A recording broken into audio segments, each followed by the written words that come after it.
Man, how are you? I'm good. I'm good. Man, Bauni Yankee, eh? That's your country. Yeah, Yankee is fine. It's a bit sunny. I think the sun is going down. What state are you in? I'm in Arizona. Okay, man, that's the desert. Yeah, but it's very snowy. Yeah, people always think when I tell them I couldn't go out because of snowstorm and all of that. Yeah, it's not all Arizona that is all part of Arizona that is hot also. No.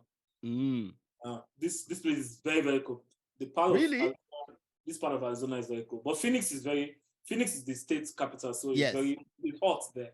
Whenever I go to Phoenix, if I'm putting on jacket from my city here, Flagstaff, and I get to Phoenix, I'll put up this jacket. So, wow. Yeah. Wow. Phoenix is hot. Wow. Man, thank you for coming on the podcast.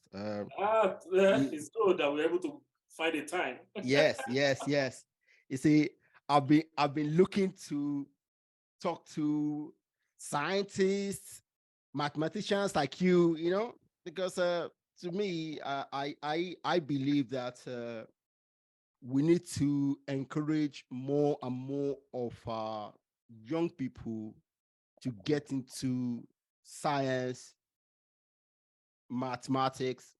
See, in Africa, technology is now the thing. Okay, everybody wants to get into tech.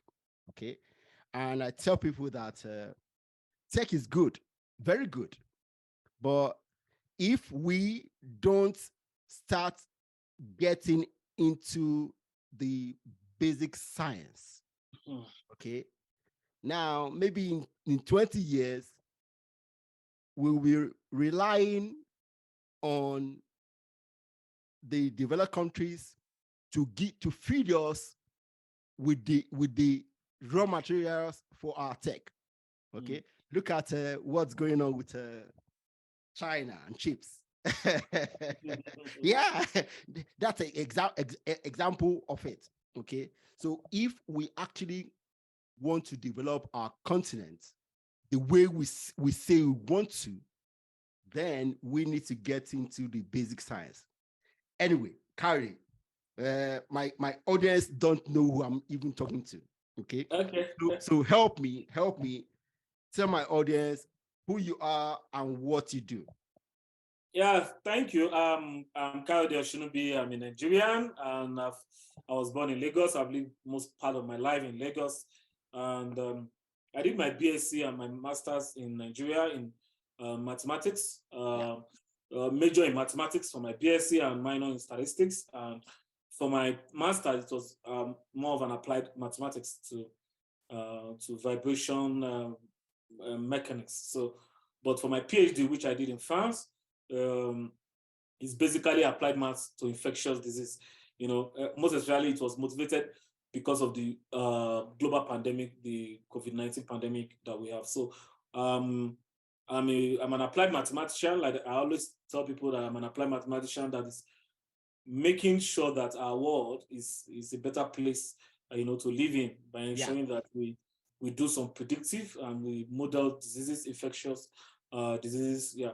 And currently I'm a researcher doing my postdoctoral research here as an employee of Northern Arizona University in the United States. Of course, I'm working on infectious disease modeling, but this time around, we are trying to work on how to localize response to diseases. So we are using what we call spatial modeling. Spatial modeling is, taking into consideration, these diseases in terms of their locality. Let's take, for instance, in Lagos, we have... Karen, leave that one. We'll get into it as we get into the conversation. Of the whole thing. Okay, yeah. So that's what I'm doing. So I'm recently we had just last week, and that was why we couldn't do this last week. Yes.